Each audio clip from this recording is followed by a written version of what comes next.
Boa noite para todo mundo que está chegando.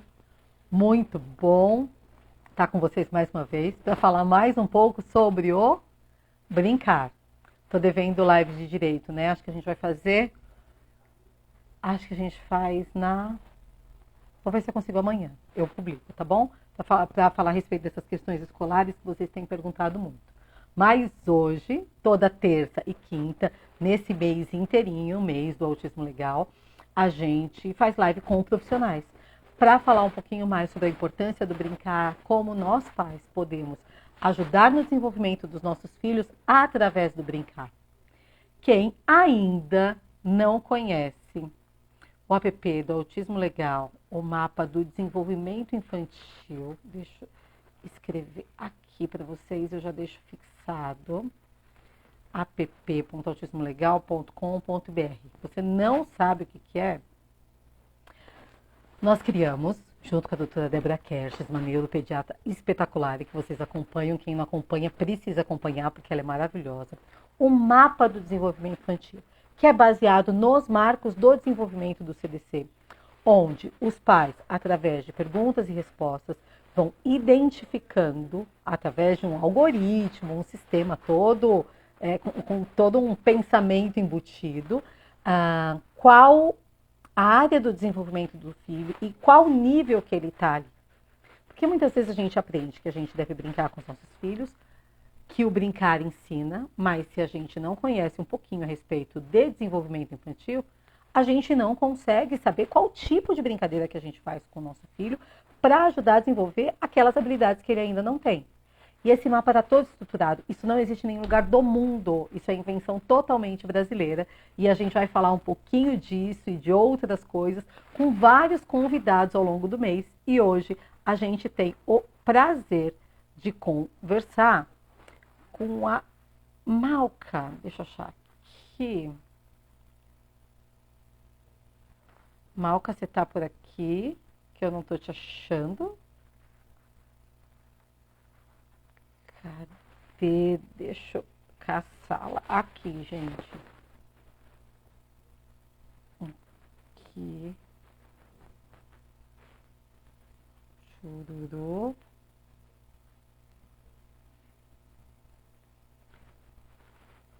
Malca, cadê você para eu te chamar para entrar? Tá vendo? Nada como ter apetrechos aqui em volta. Eu tô com o computador aqui do lado, que aí eu já consigo falar com ela. Cadê? Aqui, achei, peraí. Opa. Bom. Ué.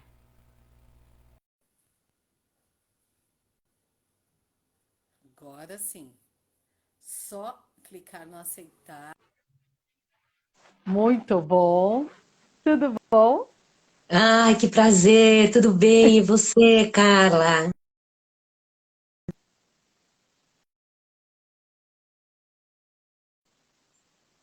Oi, Aí sim. Estava só vamos lá. afastando mais a câmera para não ficar com cara de traquinas, né? Assim, quando a gente está sozinho, ele pega mais distante. Quando entra com alguém, ele dá um close. Então, a gente tem que dar uma afastada. Boa noite, Malca. A gente só se fala pelo WhatsApp, né? É muito bom te conhecer pessoalmente. Recíproca completamente verdadeira, Carla. É um prazer enorme participar desse projeto incrível, pioneiro, de vanguarda e de qualidade inenarrável, né? Obrigada. E vou te pedir para você se apresentar para a turma, porque muita gente aqui não te conhece.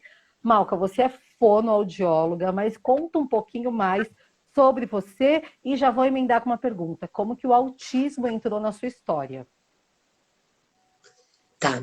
Eu sou fonoaudióloga, sou especialista em linguagem, mestre em distúrbios da comunicação e fiz formação em psicanálise.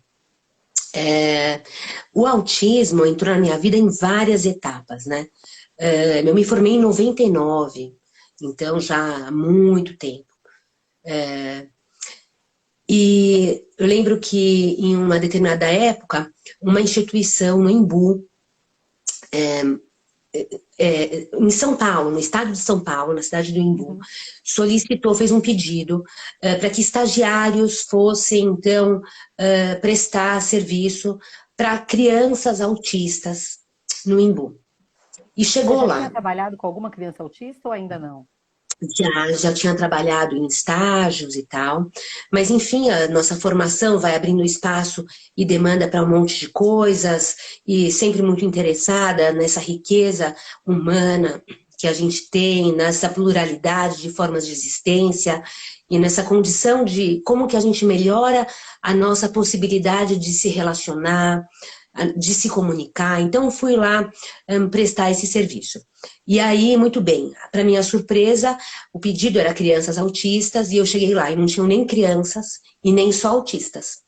E é muito Ok. interessante como se referem a crianças autistas, independente da idade.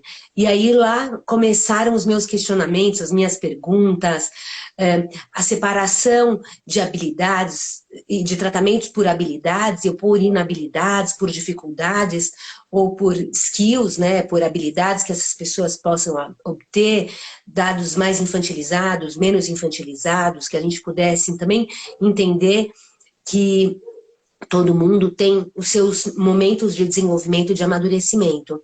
E que quem tem uma condição de funcionamento, como tem o autismo, também passa por etapas da vida, tal como todo mundo passa, a infância, a adolescência, a pré-adolescência, a vida adulta e a velhice. E eu achei muito interessante, enfim. E aí começou a minha trajetória no trabalho com autistas. E entre Puxa, outros pacientes, né? aham, muito legal. Ô, Malca, eu queria voltar com você um pouquinho no tempo. Quando eu falei com você há quase 2 anos sobre essa nossa ideia de montar esse mapa do desenvolvimento, ensinar os pais a brincarem de forma objetiva com os filhos, o que passou pela sua cabeça quando eu te contei o que a gente estava querendo fazer? Entrou em consonância, Carla, com tudo que eu penso. Primeira coisa, a vida adulta nunca teve tão separada da vida das crianças, como tem agora na nossa contemporaneidade, né? Cada vez mais eu tenho no consultório, independente da qual a patologia que a criança apresenta, adultos que estão muito desligados da vida da infância. Então, a gente passa a ter adultos que só tem um reencontro com a infância quando tem filhos, né? Então, não tem ninguém na família que é criança ou se interessa por criança ou brinca com criança. Então, assim, lembra da própria infância, quando a infância foi rica em recursos, em ideias, em brincadeiras, isso é uma riqueza, mas isso não é uma verdade absoluta. Nem todo mundo teve isso na infância, né? E Não. aí, quando chega na E fase adulta, não tem onde puxar isso. não tem referência. Não tem referência. Então, na verdade, o que me chamou a atenção e que entrou em consonância com o desejo meu e com o trabalho que eu faço também há muito tempo, que é aproximar a vida adulta das referências infantis da infância, porque não se tem contato mais, né, com esse distanciamento. A gente tem menu kids nos restaurantes, então assim, tem uma cisão que a cultura faz muito importante entre a criança e o adulto. E o adulto que quiser ficar distanciado da infância durante Sua décadas, vida, né? sua vida, não tem contato nenhum, não faz ideia o que é uma criança, o que é brincar com uma criança, qual é a realidade de uma criança, independente se tem ou não algum tipo de comprometimento. Então, pensar nisso na realidade de quem tem algum comprometimento passa a ser mais específico, mas a primeira parte da frase é algo que já estava assim, fazia muita pertinência, né? A gente apresentar para os adultos, reapresentar o que é brincar. Ô, Malca, você acredita então que brincar ensina, que a gente pode ensinar qualquer pessoa algumas habilidades através do brincar? Olha, eu acredito mais que isso. Que o brincar, ele é estruturante. Não há... É uma forma de comunicação das crianças. Né? As crianças se comunicam através de brincadeiras. A primeira brincadeira que a gente faz com as crianças é: cadê o nenê? Achou? Então, a gente não fala assim, Aonde está Antônio? A gente não diz isso, a gente, cadê o neném? Então a gente faz uma entonação, uma melodia, a gente faz um cenário, a gente faz um gesto corporal, tudo que vai incidir nessa linguagem da brincadeira. A brincadeira é o veículo de comunicação das crianças, veículo de comunicação da língua, veículo de comunicação dos afetos. Então, brincadeira é coisa séria. Bom trocadilho. E o que é legal, né, desse mapa todo é que a gente, através de perguntas e respostas que os pais vão respondendo sobre o desenvolvimento dos filhos, esse sistema mostra para os pais em qual das 5 áreas do desenvolvimento a criança está e qual nível que ela está, sugerindo brincadeiras que vocês, profissionais que trabalham todo santo dia com pessoas com autismo, criaram, que não é terapia. É isso. É isso, é esse brincar cotidiano, né? A gente só brinca com o outro quando a gente também sabe brincar. Então, eu gosto muito de falar com os pais que eles possam brincar daquilo que agrada a eles. Porque senão não é uma brincadeira. O que a gente passa nas entrelinhas da nossa brincadeira é que está sendo chato para chuchu, né? E se a gente não está curtindo, a criança também não vai curtir, né? Não. Um jogo, né? A brincadeira tem a ver com um jogo, com uma troca, um jogo de turnos, uma atividade simbólica, uma atividade de. Calma, muita calma. Que é jogo de turno, que vocês falam muito sobre esse negócio de troca de turno, jogo de turno. O que é isso? Vou falar brincando. É um ping-pong. Legal.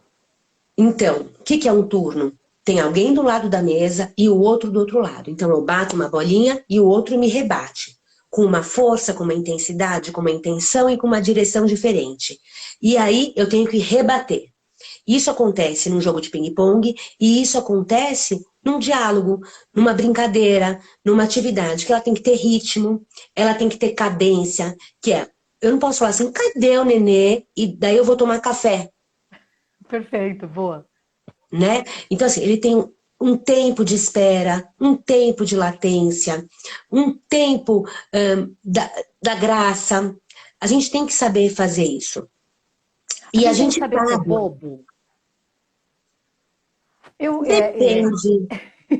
eu falo mais ou menos assim, porque eu vejo às vezes que nós adultos, né, principalmente as pessoas que não trabalham na área terapêutica, a gente tem às vezes muita vergonha de ser bobo e de estar fazendo alguma coisa, né, alguma bobeira, acho que é isso mesmo.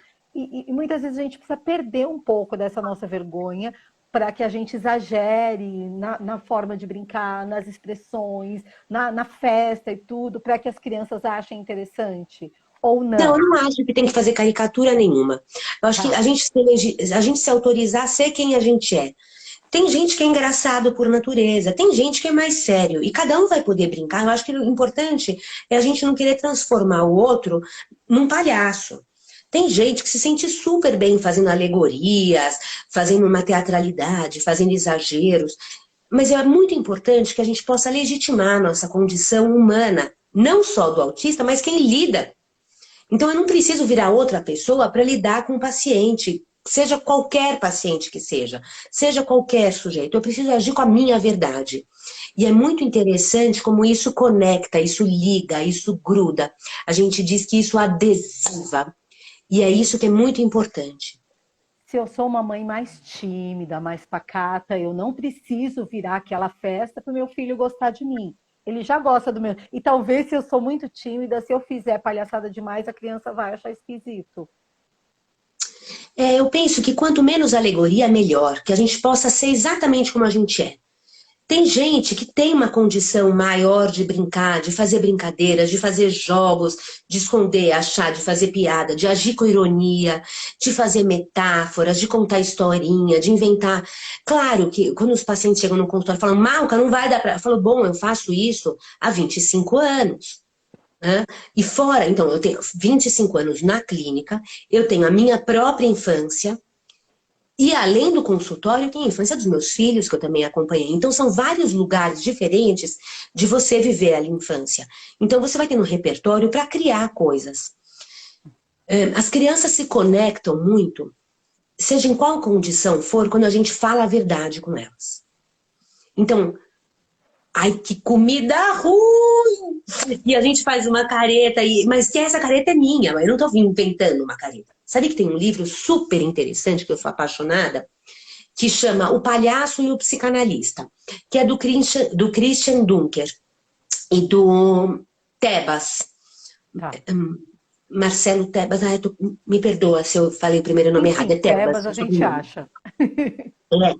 E ele vai fazendo uma analogia entre esse jogo de improviso que tem que ter tanto o clínico quanto o palhaço para montar essas dinâmicas de brincadeira e para ter graça.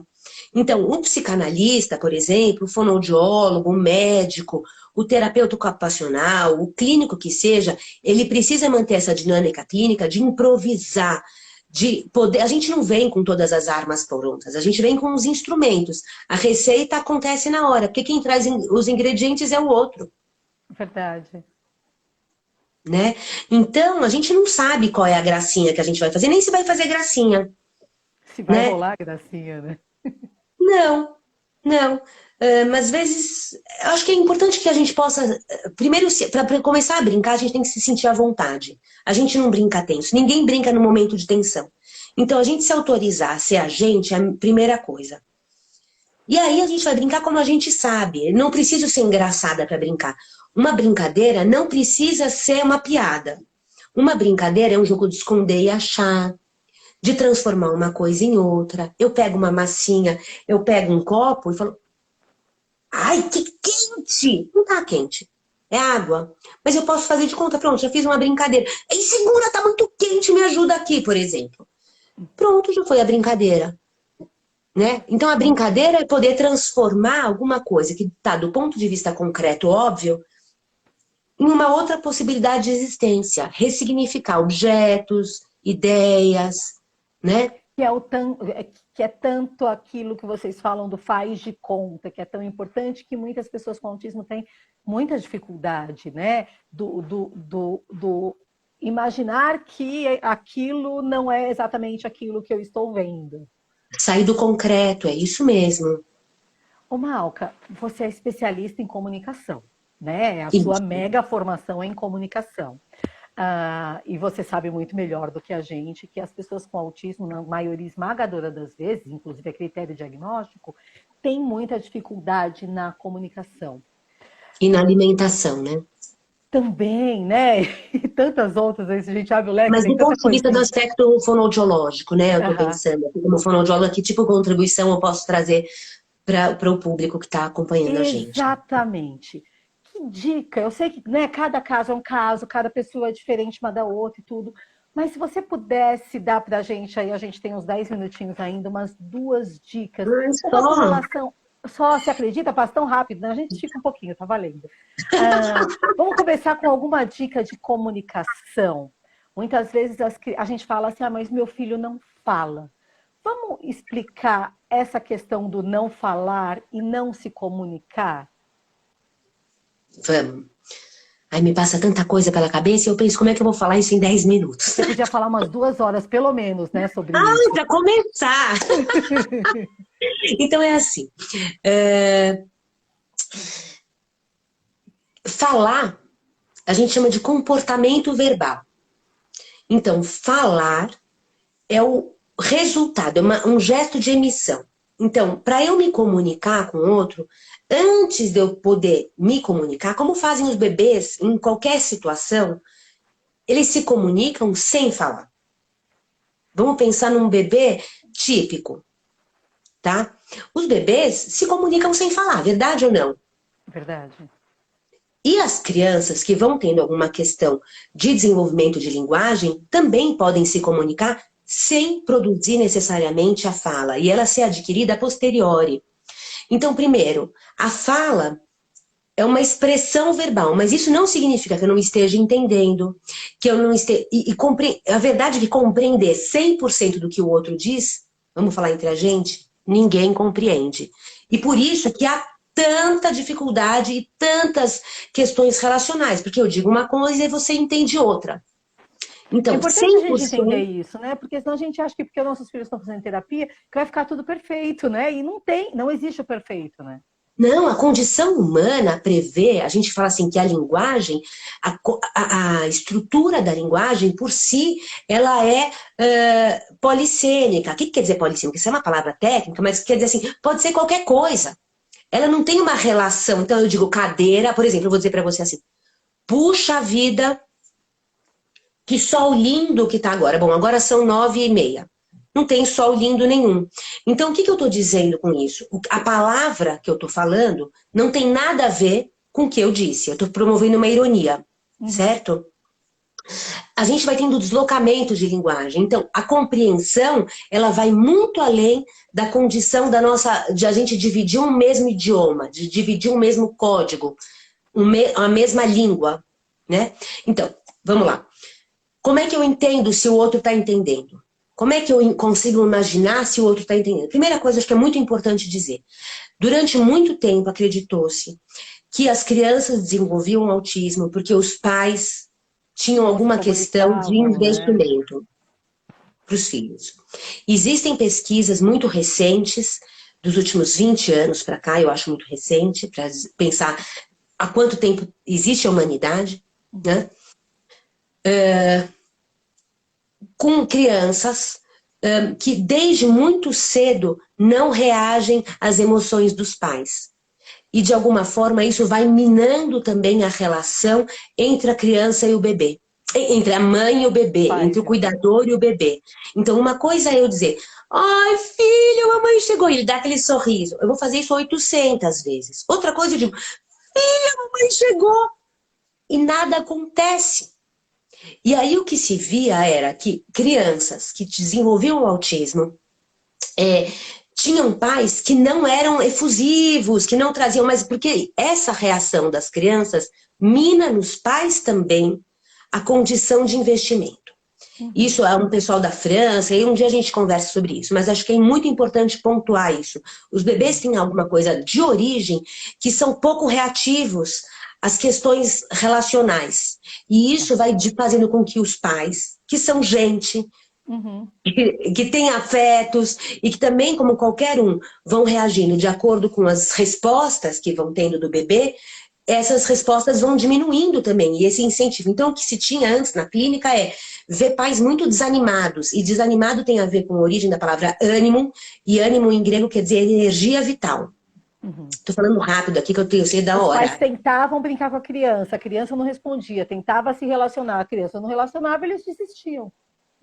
Tem uma fulana na França que se chama Lasnik Penaud, Marie-Christine Lasnik Penaud, que é brasileira, com esse nome todo é brasileira, e que estuda junto com a Françoise Doutor, que uma senhora falecida, uma psicanalista de primeiríssima linha, e aí a psicanálise trabalha muito com essas questões, então dizendo dessas questões relacionais e de comunicação, porque a psicanálise é muito mais antiga do que a fonoaudiologia é de 69.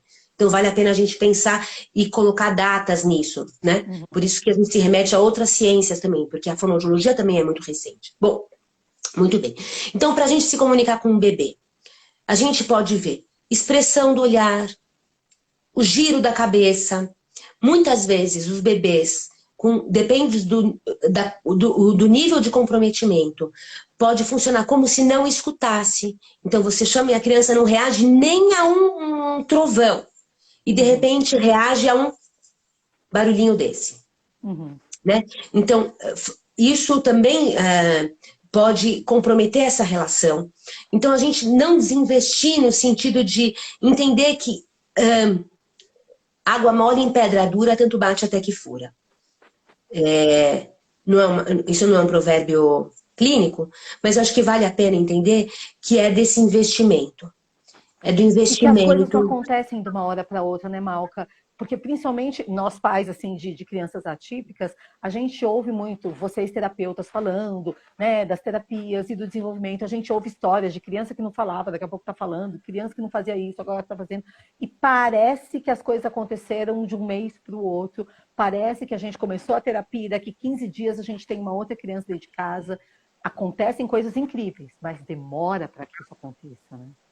Há gatilho, sabe? Que de repente você está esperando um tempão e há de repente a abertura de um espaço interno como se fosse um jogo de Tetris. Eu não sei se você se lembra aquele joguinho. Ai, eu era viciada nisso. Eu amava jogar Tetris.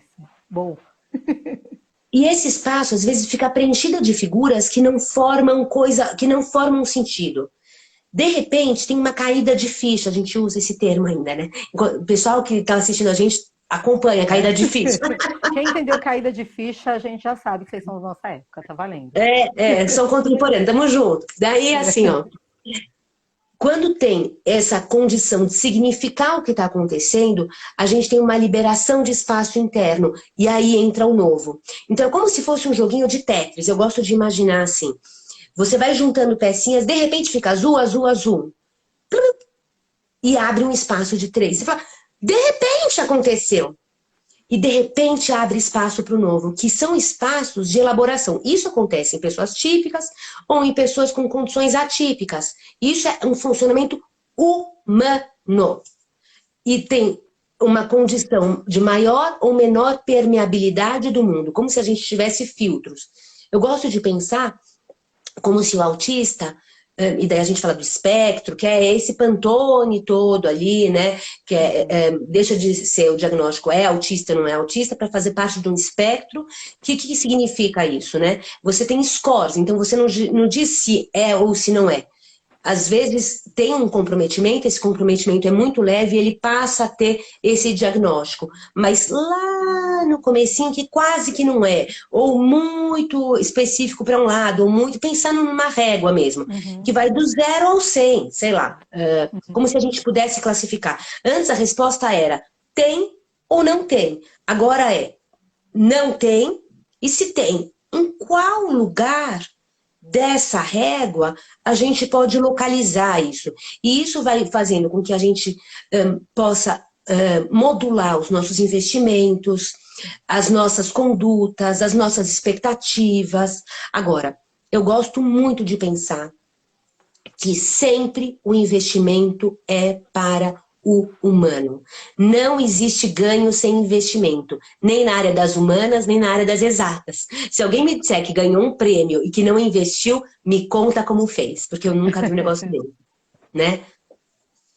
Ô, Malca, a gente, eu falo a gente porque eu sou mãe de uma criança com autismo e tudo, mas nós pais temos muito preconceito quando principalmente um profissional da fonoaudiologia, sugere algum instrumento de comunicação alternativa, porque a gente acha que quando a criança aprender a falar, ou melhor, se comunicar sem verbalizar, ela não vai mais querer saber de verbalizar e ela vai ficar sendo alguém não falante para o resto da vida. Você ajuda a gente a desconstruir isso na nossa cabeça? Porque isso é quase que uma certeza que passa pela nossa cabeça sempre, nós como mães.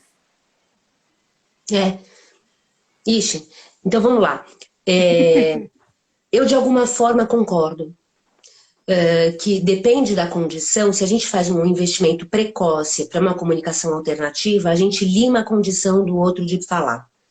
Essa indicação ela tem que ser feita de forma muito precisa. E esse diagnóstico e essa indicação de uma forma multidisciplinar.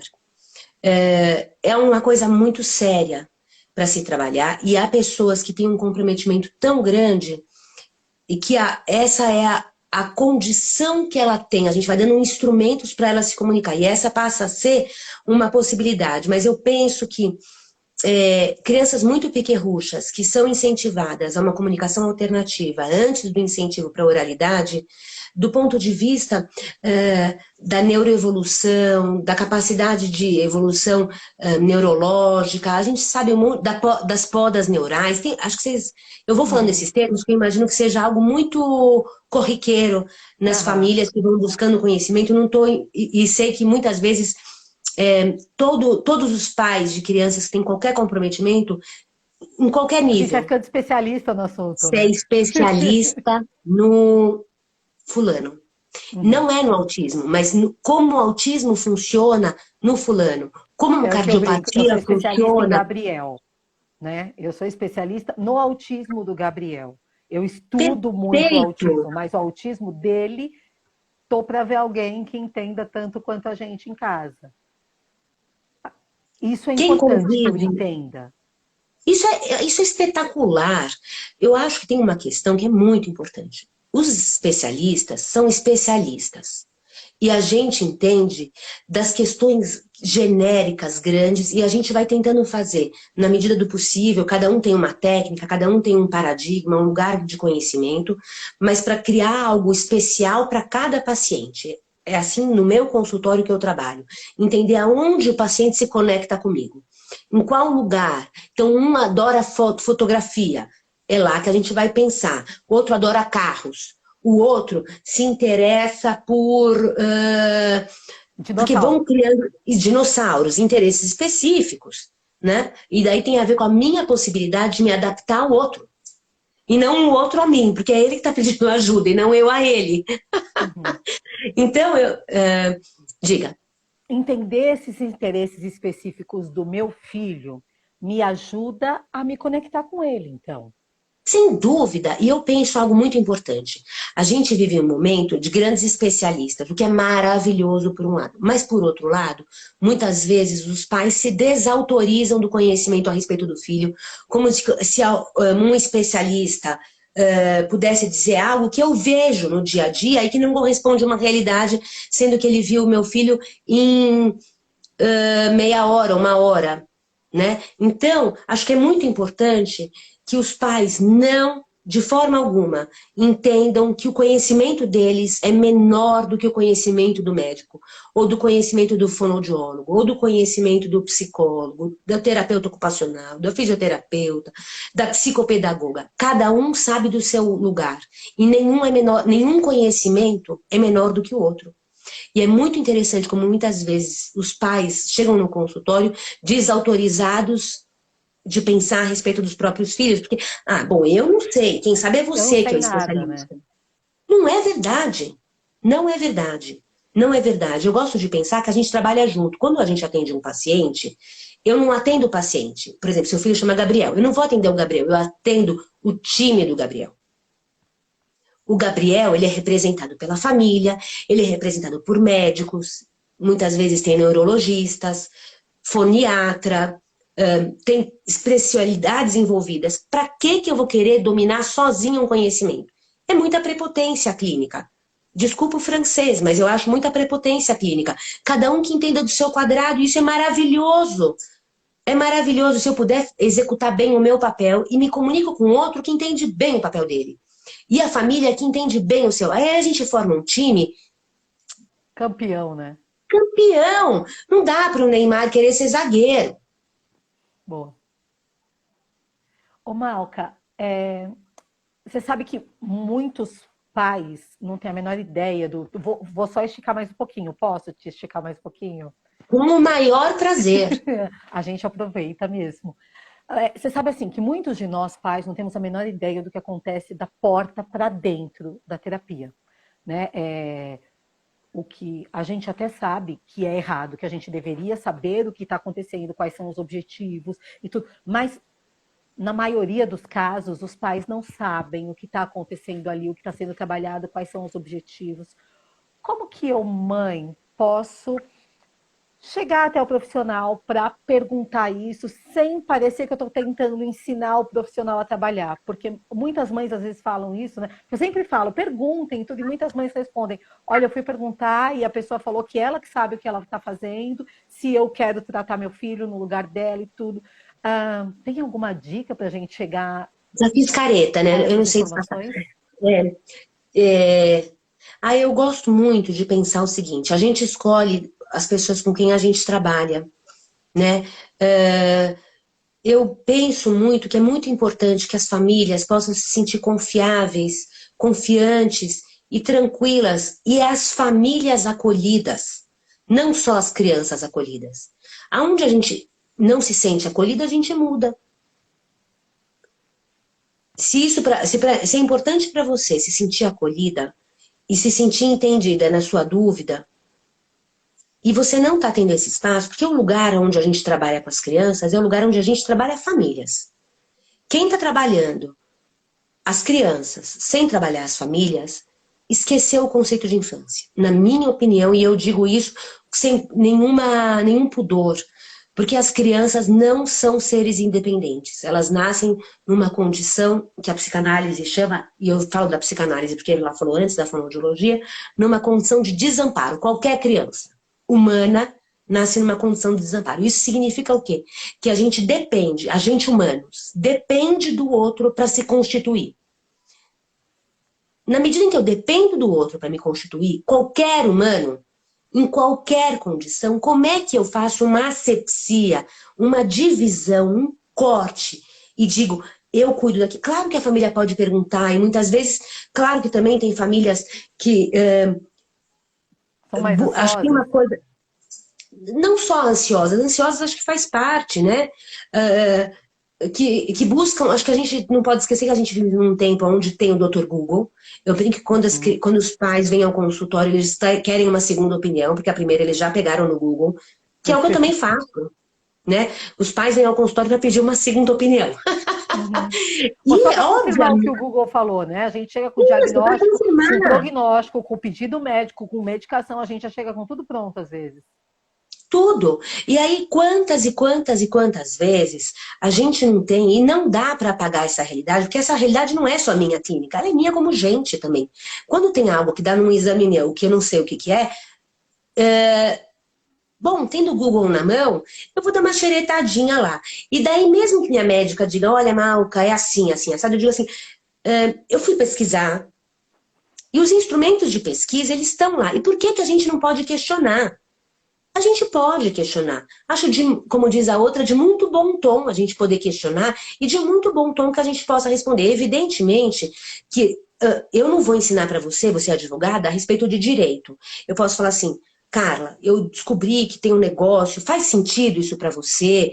Claro que tem a ver com a gentileza e com o modo como eu pergunto, mas eu deixar de perguntar algo que eu tenho uma dúvida para não te ofender, aí eu perco a condição de ter uma relação e um vínculo importante com você, de você ser minha referência, onde eu vou buscar as informações que me são importantes. Caso contrário, eu vou continuar buscando no Google, ou eu vou continuar reclamando no grupo das mães, no grupo e que vai ter outras pessoas que vão fazer isso teco e ganhar. E isso, ao invés de ganhar continência, ganha o caos. Mesmo porque vocês cuidam do que a gente tem de mais importante, que são os nossos filhos, né? Se a gente não consegue estabelecer uma relação de confiança com os terapeutas, eu falo muito isso para as meninas, não tenham medo de mudar. Procura um outro profissional. Vai conversar com uma outra pessoa, porque se a gente não confia, como que eu vou deixar meu filho tantas horas por semana com alguém que eu não sei o que está fazendo, quais os objetivos que aquela pessoa tem para aquela criança, né? O que é esperado nos próximos 3 meses, nos próximos 6 meses, né? Se eu não consigo conversar, não dá para a gente manter uma relação assim. Sem dúvida. Olha, ninguém vem ao consultório porque tem algum exemplo de coisa para me trazer. Vem me trazer uma questão que já tentou resolver em outros lugares e não pôde. Então, eu penso que é muito importante que nós, como clínicos, possamos acolher as famílias, porque são as famílias que passam o resto dos 23 horas no dia com essa criança. Eu vou ficar 1 hora por dia. Às 23, quem fica é essa mãe que está me perguntando, e às vezes de um modo desastroso. Mas foi o melhor que ela pôde. Essa mãe também está muito desgastada. E aí passa por um outro lugar. Muitas vezes os clínicos entendem a respeito de especialidades de doenças, mas daí é um approach clínico. E aí a gente vai escolher quem são os profissionais com quem a gente está se relacionando. E eu penso que a gente tem uma multiplicidade enorme de profissionais, de condições técnicas. Qual é a melhor condição técnica? Denver, ABA, terapia fonoaudiológica clássica. Sinceramente, aquela que o seu filho funciona melhor. Claro que eu tenho a minha condição técnica, claro que tenho o que eu acredito, mas eu acredito que o melhor é aquilo que a criança, que a gente Aquilo que está percebe dando que ela... resultado, né? E às vezes está dando um resultado melhor uma coisa, às vezes outra. Ainda bem que existem vários lugares. Então isso amplia a condição de trabalho e não diminui. A gente não precisa ser time de futebol. Ou eu sou Corinthians, ou sou São Paulo, ou sou Flamengo, ou eu sou lá, né, da Bahia. Não, não tem nada disso. Eu não preciso escolher e ser fiel a nada disso. eu posso, como a gente transita na medicina, né? Por Ayurveda, então você está fazendo um tratamento alopático, depois você vai na acupuntura, depois você vai num quiroprata, depois você vai na medicina chinesa, pedras quentes. Uma coisa não exclui a outra. A Né? E na criança medicina é isso é muito é o claro. melhor resultado, né? A criança é o melhor resultado, não. A criança é a melhor ferramenta para saber se a coisa está funcionando. Porque o São desenvolvimento da parâmetros, criança vai e em ser cada lindo, momento, eu lembro que claro. no momento da minha vida, eu tive umas alergias importantes, não tem nada a ver com autismo, mas acho que é importante contar ali, que eu fui muito feliz com ortomolecular, tinha acabado de lançar e desenvolver em ortomolecular. Num outro momento da minha vida, eu fui buscar ortomolecular e daí não funcionou mais. Bom, enfim, então eu estou desqualificando ou qualificando. A gente também, a nossa vida e nossa saúde é dinâmica. Então a gente, o que funcionava numa hora não funciona no outro. Quantas vezes eu pensava, quando eu era criança eu não gostava de café, agora eu não vivo sem café. Talvez daqui a pouco eu enjoe de café, não tem época, porque a gente adora comer carne, depois você passa um mês sem poder olhar para a carne, frango, peixe, e depois você volta. A gente tem que entender que a gente é um funcionamento absolutamente dinâmico, e isso traz um prognóstico de vida e de saúde maravilhoso. É verdade. Malca, voou o tempo, a gente já está 40 minutos aqui conversando e a gente podia ficar mais umas 2 horas, pelo menos, porque tem assunto pela frente. Eu só posso te agradecer por participar desse projeto, por topar de cara, né? A escolher suas atividades, gravar vídeo. Tem vários vídeos lindos da Malca ali no nosso mapa do desenvolvimento infantil. Mas se alguém quiser fazer contato direto com você, pode fazer contato pelo seu Instagram. Claro, claro.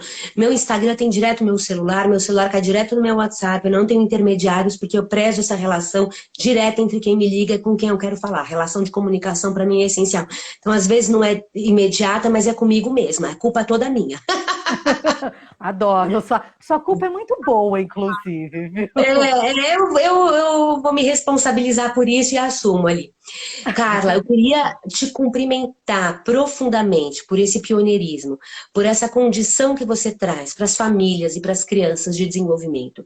Eu estava assistindo a live que você fez hoje de manhã, rapidamente, no intervalo do consultório, e vi o quanto estavam falando a respeito das crianças com os amigos, da relação importante das crianças, dos jovens terem amigos, e existem ali uma série de projetos e programas importantes, um deles é Friendship Circle, que chama, aqui em São Paulo a gente tem, é uma ONG internacional, que você vincula crianças e jovens típicos com aqueles que não, com algum tipo de atipia de funcionamento e que tem uma grande dificuldade de se vincular. E penso que esse é um lugar muito terapêutico, embora não seja clínico. E aí um dia a gente conversa a diferença entre clínico e terapêutico. Mas é um lugar onde você linka perto da sua casa um jovem que queira brincar e se relacionar, porque todo mundo aprende com essa relação. Então, eu penso que é um lugar também, não só a gente precisa estar investido de terapias e de terapeutas, que eu penso que são fundamentais, eu mesma sou formada nisso, mas também tenho muito claro que eu não sou tudo para ninguém. Então, que é muito importante que as crianças também possam se relacionar com pessoas que tenham afinidades comuns, que tenham interesses comuns, de forma absolutamente legítima. Eu sou mega defensora da participação dos amigos na vida dos nossos filhos, né? Eu já levei amiguinhos do Gabriel muitas vezes em terapia com a fono, com a psico, para ela trabalhar com eles juntos. Eu já trouxe e ainda trago muitos amiguinhos para casa e crianças dá trabalho. Às vezes eles não querem dormir, às vezes eles fazem bagunça. Criança Gente, saudável dá isso um é trabalho louco. maravilhoso.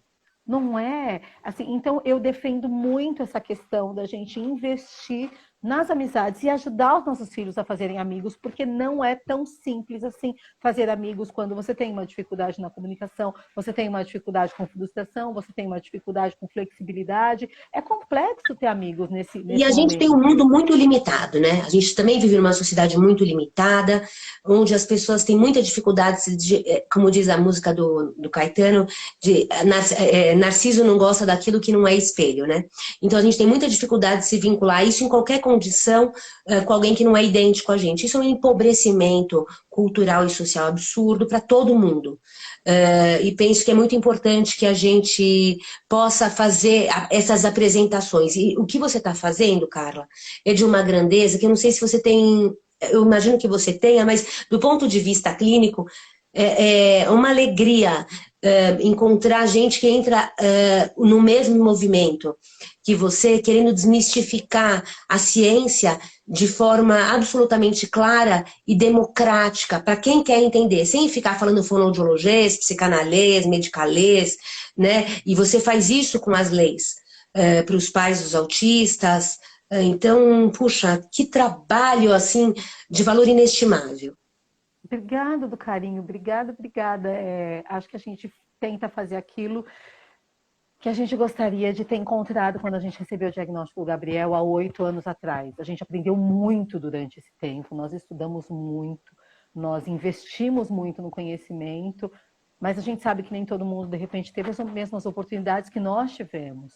Né? Então, por isso, esse propósito de vida mesmo, de trazer a informação de uma forma acessível a todas as pessoas, porque todos nós, independente de renda, de cultura, de onde a gente mora, a gente tem um único objetivo, que é a felicidade dos nossos filhos, das pessoas que nós amamos. Então, Malca, obrigada de coração por estar nesse projeto com a gente.